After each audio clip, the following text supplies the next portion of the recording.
I did love reading. I think probably most writers loved reading, at least one hopes. And I loved writing. And this is a curious thing. I was thinking about this the other day. When I was a junior in high school, I wrote an essay on literary reputation.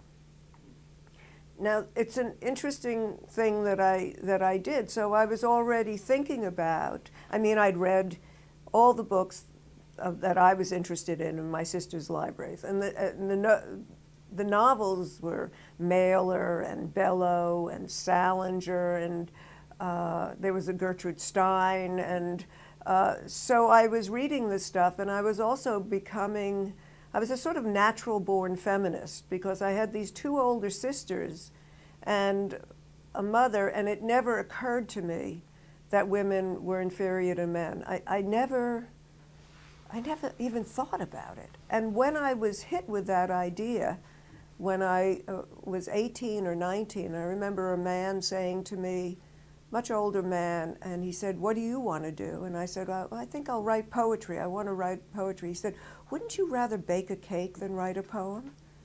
I mean, it sounds completely absurd, as if it were in an Ionesco play or something.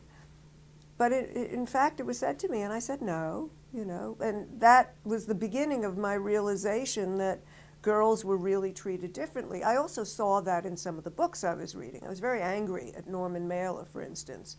He'd written an essay on lady novelists, and I read that when I was 10. And lady novelists in quotes, that was his term. And I was infuriated, absolutely infuriated that they were being demeaned by him.